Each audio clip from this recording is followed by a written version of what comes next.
Greetings. This video is focused on a discussion of positive and negative progression systems.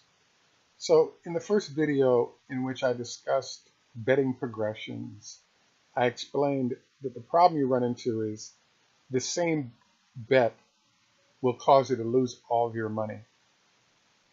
In the first part of this video, the goal is to discuss positive betting systems.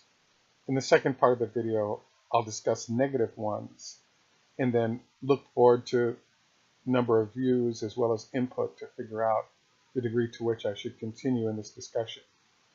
So I chose to review with you the betting progression that I prefer most, which is the 2, 1, 2, 3, 4, 5 until you lose, and then start all over in that 2, 1, 2 vein and keep going. The reason I really like this is that it gives a process to betting rather than just randomly trying to figure out what you're going to do on your bets. I have to admit that in a positive system, I just enjoyed it thoroughly because you'll be in this mode where you just want a hand, you don't know what the next hand is going to be, but you're hoping that you win it.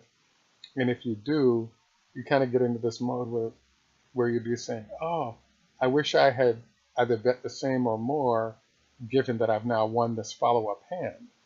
And then you kind of get into this mode where maybe you keep your bet light until you lose. And then all of a sudden you're sitting there going, man, look at all the money I could have had I really pushed my bet when I was winning. So what this brings up is that when you're in a positive betting progression, there's a whole process involved of, number one, noting what a betting progression is. Number two, understanding a series of betting progressions, because it's possible that what if the betting progression you choose to use is a more aggressive one as you're winning that allows you to win more. Let's say go from 2 to 6 times to 10 times bet, and then step back down. There are other betting progressions, other ones that I've described that I use. The second thing so I bring this up to just note that positive progressions are on the up. The next thing I'd like to discuss is a whole discussion of an area that's called negative betting progressions. In negative betting progressions, they're exactly what they're saying. When you go on a negative betting progression after you have a loss, instead of decreasing your bet, you're actually increasing that bet 2, maybe even 4 or 6 times what your bet was. Your goal is that if you win that next bet, you're instantly ahead of where you were for the losses that you just had. The problem with negative betting progressions is that if you continue to lose, you end up wiping out your bankroll very quickly. If you proceed to win, you actually now start making money very quickly. So it's a very highly risky, need large amounts of money to back it up type of an activity. And hence, it's not one that I do myself or that I enjoy, because I like the idea of hanging onto my bankroll long enough to figure out if I can win before getting wiped out for my playing period. So, if it's the end of your trip to someplace like Vegas, etc., and you're feeling like going for it because the funds you have in hand you could lose or win, and you want to see what you can do, yeah, go for it.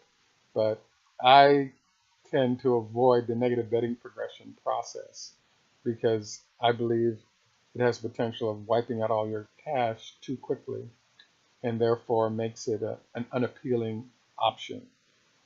It does work. There are people that do it effectively. And then bouncing out of this, I'm amazed at the number of times, probably 20 or 30% of the times that I've been playing, and it's been an intense long session, and maybe I've made some good money. I've been amazed where you get into a losing winning streak where all of a sudden you build up to a higher bet. Let's say I started at 15 and now I'm betting $50 to $100, and you've built up to that level and you get smashed, and your next bet drops you back down to one of your lowest betting progression points, let's say a 2 instead of the 9 you were at. and then all of a sudden the next thing you get is a blackjack, but it's on the lower number. So now you're kind of chasing from the back end where all of a sudden you're trying to get your betting back up there, and you get into an off sync position where all of the low hands end up being your biggest wins, and all the high bets end up being your losers. And so there's almost like a rhythm of getting out of sync there. So a negative betting progression conceptually might have given you a better deal there because it allowed you to sync away from what you're up to. Best of luck. I hope you find the betting progression discussion useful, and please post feedback um, on this and like if you would. Have a good day. Look forward to my next Monday post on this area.